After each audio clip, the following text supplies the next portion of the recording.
மாண்பு உறுப்பினர் முத்துராஜா.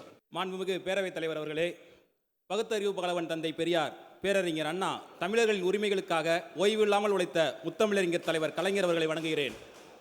அண்டை மாநிலங்களும் அண்ணாந்து வியக்கும் எங்கள் அரசியல் புறநானூறு, அந்நிய கொள்கைகளின் அதிரடி திணிப்புக்கு என்றும் வளையாவதி, மொழிப்போர்க்களத்தில் கூர்வால் ஏந்திய எம் கலிங்கத்து பரணி, தங்க தமிழகத்தின் மங்காப்புகளை சரித்திரமாக்கிய சங்க இலக்கியம், 4 ஆண்டுக்கு முன்பு தாய்மண்ணாம் தமிழீழத்தில் தொழில் தொடங்க வாய்ப்பின்றி அண்டை மாநிலத்திற்கு அவசரமாய் சென்ற நிறுவனங்களை எல்லாம் இன்று நாடு ஓட்டும் தமிழ்நாட்டில் நம்பி காடு எடுத்து வைத்தால் அவர் நலிந்திட வாய்ப்பே இல்லை. இந்த திராவிட மாடல் அரசை நம்பினோர் ஒருபோதும் கைவிடப்படார் என்ற வரலாற்றை உருவாக்குகின்ற மாநில சுயாட்சி நாயகர் மாண்பு முதலமைச்சர்களை வணங்குகின்றேன். பாசிசத்தின் வேரினை பந்தாடிய பகுத்தறிவு புகழனின் பிரதிபலிப்பு, பாசிசத்தின் வேரினை பந்தாடிய பகுத்தறிவு புகழனின் பிரதிபலிப்பு, காஞ்சி தலைவன் கண்டெடுத்த இயக்கத்தின் கொள்கை முழக்கம், நூற்றாண்டு நாயகராம் முத்தமிழறிஞரின் பண்பும் அன்பும் கொண்ட இளையோரின் நம்பிக்கை, எங்கள் தலைவரின் உறுதிமிக்க உழைப்புக்கு வலு சேர்த்து துணை நிற்கும் தமிழகத்தின் எதிர்காலம். மாண்புமிகு தமிழ்நாடு துணை முதலமைச்சர்களுக்கு என் பணிவான வணக்கங்கள்.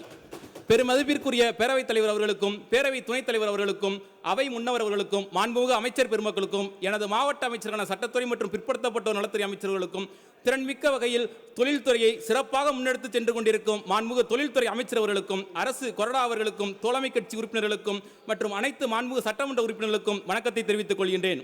என்னை கழக வேட்பாளராக அறிவித்த போது எனது வெற்றிக்காக உழைத்த கழக நிர்வாகிகள், தோழமை கட்சி நண்பர்கள் மற்றும் என் மீது நம்பிக்கை வைத்து எனக்கு வாக்களித்து இந்த பெருமைமிகு பேரவைக்கு என்னை அனுப்பி வைத்த உயிரினும் மேலான புதுக்கோட்டை சட்டமன்ற தொகுதி மக்களுக்கு நன்றியை தெரிவித்துக் கொண்டு உங்களுக்கு என்றென்றும் உண்மை உள்ளவனாக இருப்பேன் என்று உறுதியளித்து எனது உரையை தொடங்குகின்றேன். மாண்புமிகு பேரவைத் தலைவர்களே, தலைவர் கலைஞர் அவர்கள் புதுக்கோட்டை மக்களுக்காக வழங்கிய காவிரி குடிநீர் திட்டமே கடந்த 30 ஆண்டுகளுக்கு மேலாக குடிநீர் ஆதாரமாக விளங்கி வருகிறது. பெருகி வரும் மக்கள் தொகை கணக்கிட்டு குடிநீர் திட்டத்தை மேம்படுத்திட கடந்த ஆட்சியாளர்கள் தவறியதால் கழகம் ஆட்சி பொறுப்பேற்ற பொழுது கடுமையான குடிநீர் தட்டுப்பாடு புதுக்கோட்டையில் நிலவியது. இதனை சீரமைக்க கழக அரசு பல்வேறு நடவடிக்கைகளை மேற்கொண்டாலும் நிரந்தர தீர்வு காணும் வகையில் அடுத்த 25 ஆண்டு காலத்திற்கு புதுக்கோட்டை மக்களின் குடிநீர் தேவை நிவர்த்தி செய்யும் வகையில் புதிய கூட்டு குடிநீர் திட்டத்திற்கு ரூபாய் 1820 கோடி நிதி வழங்கிய மாண்பு தமிழ்நாடு முதலமைச்சர்களுக்கும், துணை முதலமைச்சர் அவர்களுக்கும், நகர்ப்புற மற்றும் குடிநீர் வழங்கல் துறை அமைச்சர்களுக்கும் புதுக்கோட்டை மக்களின் சார்பாக நன்றி தெரிவித்துக் கொண்டு, புதுக்கோட்டை நகர் பகுதியில் பாதாள சாக்கடை திட்டத்திற்கு 103 கோடி ரூபாய் நிதி ஒதுக்கீடு செய்திருக்கும் என நன்றியை தெரிவித்துக் கொள்கின்றேன். மாண்புமிகு பேரவைத் தலைவர்களே, மார்ச் 21, 1963 அன்று நடைபெற்ற சட்டமன்ற கூட்டத்தொடரின் போது முத்தமிழறிஞர் தலைவர் கலைஞர் அவர்கள் எதிர்க்கட்சியில் இருந்து தொழில்துறை மாநில கோரிக்கையில் உரையாற்றினார். அப்போது அவர் பின்தங்கி கிடக்கும் தமிழகத்தை முன்னேற்றுவதற்காக மேலும் பல தொழில் நிறுவனங்களை தமிழ்நாட்டில் கொண்டு வர வேண்டும் என்றும் அழுத்தம் திருத்தமாக அன்றைய ஆளும் கட்சியிடம் கோரிக்கை வைத்தார். ஏனென்றால் தொழிற்சாலைகள் தொடங்கப்படும் இடத்தில்தான் வேலை வாய்ப்புகள் உருவாகும், தொழிற்சாலைகளை சுற்றி வணிக நிறுவனங்கள் உருவாகும், வணிகம் அதிகமானால் தான் அந்த மாநிலத்தின் வருவாய் அதிகரிக்கும், அந்த வருவாயை வைத்துத்தான் மாநில அரசின் வளர்ச்சிக்காகவும் திட்டங்களுக்காகவும் நிதி ஒதுக்கீடு செய்ய முடியும்.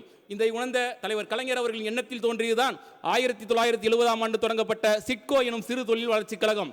தமிழ்நாடு இன்று தொழில்துறையில் மற்ற மாநிலங்களுக்கு முன்னுதாரணமாக செயல்படுகிறது என்றால் அதற்கன்று முத்தமிழறிஞர் தலைவர் கலைஞர் அவர்கள் முன்னெடுத்த இந்த சிட்கோவே முதன்மை காரணம் என்றால் அதை யாராலும் மறுக்க முடியாது. மாண்புமிகு பேரவை துணைத் தலைவர் அவர்களே, அரசியல் வரலாற்றில் 21ஆம் நூற்றாண்டின் இந்த இனிய வேளையில் இந்திய பொருளாதாரத்தில் தமிழ்நாட்டை முன்னணியில் தூக்கி நிறுத்தி தனக்கென தனி முத்திரை பதித்து கொண்டிருக்கிறார் திராவிட மாடல் நாயகர் மாண்புமிகு முதலமைச்சர் அவர்கள். தொழில்துறை வளர்ச்சிக்காக, தொழிலாளர் நலனுக்காக அவர் தொட்ட உயரங்களும் இட்ட கையொப்பங்களும் பொருளாதார சரித்திரத்தில் சாசனமாய் கல்வெட்டாய் பொறிக்கப்படும் என்றால் அது மிகையல்ல. அகில உலக தொழில் முனைவோர்களையும் முதலீட்டாளர்களையும் தமிழ்நாட்டுக்கு வரச் செய்து தானும் அயல்நாடுகளுக்கு பயணம் மேற்கொண்டு இந்திய பெருநிறுவனங்களும் உலக பெருநிறுவனங்களும் முதலீடு செய்ய இந்தியாவிலேயே ஏன் தெற்காசியாவிலேயே தமிழ்நாடு தான் முதல் முகவரி என்ற நிலையை உருவாக்கியிருப்பவர் தமிழ்நாடு முதலமைச்சர் அவர்கள். கடந்த ஆண்டில் நடத்தப்பட்ட உலக முதலீட்டாளர்கள் மாநாட்டின் மூலம் மக்களின் எதிர்பார்ப்புகளையும் மீறி ரூபாய் 6.64 லட்சம் கோடி முதலீடு, அதாவது 26 லட்சம் இளைஞர்களுக்கு வேலைவாய்ப்பு உருவாகியுள்ளது. குறிப்பாக ஆப்பிள் நிறுவனத்தின் மொபைல் போன் உற்பத்தியில் தமிழ்நாடு முக்கிய பங்கு வகிக்கிறது. ஆப்பிள் நிறுவனத்தின் முக்கிய ஒப்பந்தக்காரரான போக்ஸ்கான் மற்றும் டாடா எலக்ட்ரானிக்ஸ் ஆகிய இரு நிறுவனங்களிடமிருந்து தமிழ்நாட்டிற்கு சுமார் 11,000 கோடி முதலீடுகள் ஈர்க்கப்பட்டு 42,000க்கும் மேற்பட்ட இளைஞர்களுக்கு வேலைவாய்ப்பு உருவாக்கப்பட்டுள்ளது. இதன் மூலம் ஆப்பிள் முதல் ஹூண்டாய் வரை, டாடா முதல் வின்ஃபாஸ்ட் வரை நம் முதல்வரின் சீரிய முயற்சிகளால் உலகின் மாபெரும் நிறுவனங்கள் தமிழ்நாட்டை நோக்கி இந்த ஆண்டு வருகை புரிந்துள்ளனர். மாண்புமிகு பேரவை துணைத் தலைவர்களே, இத்தகைய தொழில் வளர்ச்சியை எட்டி தமிழ்நாட்டின் வளர்ச்சிக்காகவும் இளைஞர்களின் வேலைவாய்ப்பை உருவாக்கி தந்ததற்காகவும் மாண்புமிகு தமிழ்நாடு முதலமைச்சர்களுக்கும், மாண்புமிகு தமிழ்நாடு துணை முதலமைச்சர்களுக்கும், மாண்புமிகு தொழில்துறை அமைச்சர்களுக்கும் வாழ்த்துக்களை தெரிவித்துக் கொள்வதோடு இத்தகைய தன்னகரில்லா தமிழ்நாட்டின் தொழில் வளர்ச்சியில் புதுக்கோட்டை மாவட்டம் சற்று பின்தங்கியே உள்ளது என்பதை தாங்கள் கவனத்திற்கு கொண்டு வருவது எனது கடமையாகும். புதுக்கோட்டை சிப்காட் பகுதி 1970களில் துவங்கப்பட்டாலும் பெரிய அளவு தொழில் வளர்ச்சி இன்றளவும் எட்டப்படவில்லை. எங்கள் பகுதி இளைஞர்கள் வேலைவாய்ப்புக்காக பெருநகரங்களையும் வெளிநாட்டையும் நாட வேண்டிய நிலை தான் இன்றளவும் நிலவுகிறது. எனது தொகுதியில் நிலவும் தொழில்துறை சார்ந்த சில முக்கிய பிரச்சனைகளை மாண்புமிகு தமிழ்நாடு முதலமைச்சர் கவனத்திற்கு கொண்டு வருகின்றேன். மாண்புமிகு பேரவை துணைத் தலைவர்களே, புதுக்கோட்டை சிப்காட் பகுதியில் தற்போதுள்ள இடங்களில் அதிக வேலைவாய்ப்புகளை தரக்கூடிய பெரிய நிறுவனங்களை அமைப்பதற்கான இடவசதிகள் இல்லாத சூழலிலும் டைடல் நியோ போன்ற ஐடி நிறுவனங்கள் உருவாக்கி கொடுத்து படித்த இளைஞர்களுக்கு வேலைவாய்ப்புகளை ஏற்படுத்தி தர வேண்டும் என்று கேட்டுக்கொள்கின்றேன். புதுக்கோட்டை சிப்காட் பகுதியில் பெரும்பாலும் ஃபேப்ரிகேஷன் தொழில் சார்ந்த நிறுவனங்களே செயல்பட்டு வந்தன. மேலும் அவை முற்றிலும் திருச்சி பெல் நிறுவனத்தை மட்டுமே நம்பி தொழில் செய்து வந்தார்கள். ஆனால் சமீப காலமாக திருச்சி பெல் நிறுவனத்தில் சரிவர பணிகள் நடைபெறாததால் ஏறத்தாழ 40% மேலான நிறுவனங்கள் புதுக்கோட்டை சிப்காட் பகுதியில் செயல்படாமலே உள்ளது. எனவே தகுந்த முன்னெடுப்புகளை மேற்கொண்டு மீண்டும் திருச்சி பெல் நிறுவனத்தை புது பொலிவுடன் செயல்பட வைப்பதோடு புதுக்கோட்டை சிப்காட் பகுதிக்கும் தொழில் வளத்தை பெருக்கி வேலைவாய்ப்பு மற்றும் பொருளாதார மேம்பாட்டுக்கு வழிவகை செய்யுமாறு கேட்டுக்கொள்கின்றேன். இந்தியாவிற்கே எடுத்துக்காட்டாக திகழும் நான் முதல்வன் திட்டத்தின் கீழ் நாள்தோறும் பல இளைஞர்கள் பயன்பெற்று வருவதை பார்த்து நாடே முதல்வரை போற்றுகிறது. UPSC தேர்வு எழுதும் மாணவர்கள் முதல் பள்ளி மாணவர்கள் வரை இத்திட்டத்தில் பயனடைந்து சாதனை புரிந்து வருகின்றனர். இத்திட்டத்தின் மூலம் கல்லூரியிலேயே தொழில் மீது அதிக ஆர்வம் உள்ள இளைஞர்களை கண்டறிந்து கல்லூரி படிக்கும் பொழுது தொழில் தொடங்குவதற்கான பயிற்சி வகுப்புகளை நடத்த வேண்டும் என்று கேட்டுக்கொள்கின்றேன். 2008ஆம் ஆண்டு முத்தமிழறிஞர் தலைவர் கலைஞர் அவர்களால் சட்டப்பேரவையில் அறிவிக்கப்பட்ட காவிரி குண்டாறு வைகை இணைப்பு திட்டத்தை விரைவாக முடித்து புதுக்கோட்டை மாவட்ட மக்களின் நலன் காக்க வேண்டும் என்று கேட்டுக்கொள்கின்றேன். புதுக்கோட்டை மாவட்டம் தமிழ்நாட்டிலேயே முந்திரி சாகுபடி செய்வதில் 2வது பெரிய மாவட்டமாக திகழ்கிறது. சுமார் 15,000 ஏக்கர் பரப்பில் முந்திரி சாகுபடி செய்யப்பட்டு வருகிறது. இந்நிலையில் புதுக்கோட்டை மாவட்டம் ஆதனக்கோட்டை பகுதியில் முந்திரி தொழிற்சாலை நிறுவுவதன் மூலம் அந்த பகுதி மக்கள் வேலைவாய்ப்பு பெறுவார்கள். மருத்துவமனைகளில் நோய்ப்பு தொற்றிலிருந்து பாதுகாப்பதில் கையுறைகள் முக்கிய பங்கு வகிக்கின்றது. ஆனால் அத்தகைய கையுறைகளில் இருக்கும் நெகிழியானது மக்காமல் சுற்றுச்சூழலுக்கு பாதிப்பை உருவாக்கிறது. எனவே நெகிழியை தவிர்த்து கையுறைகளை மரவள்ளி கிழங்கிலிருந்து உருவாக்கி சுற்றுச்சூழலை பேணி பாதுகாக்கலாம். புதுக்கோட்டை மாவட்டத்தில் சுமார் 140 ஏக்கர் பரப்பளவில் மரவள்ளி கிழங்கு பயிரிடப்பட்டு ஆண்டிற்கு 2000 டன் அளவிற்கு விளைச்சல் கிடைக்கின்றது.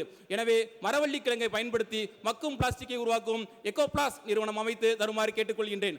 புதுக்கோட்டை மாவட்டத்தில் பல்வேறு பகுதியில் மல்லிகை, முல்லை, சம்மங்கி, காட்டுமல்லி, பிச்சி, அரளி, கனகாம்பரம், கோழிக்கொண்டை, செண்டி, ரோஜா உள்ளிட்ட பூக்களின் விளைச்சல் அதிகம் காணப்படுகிறது.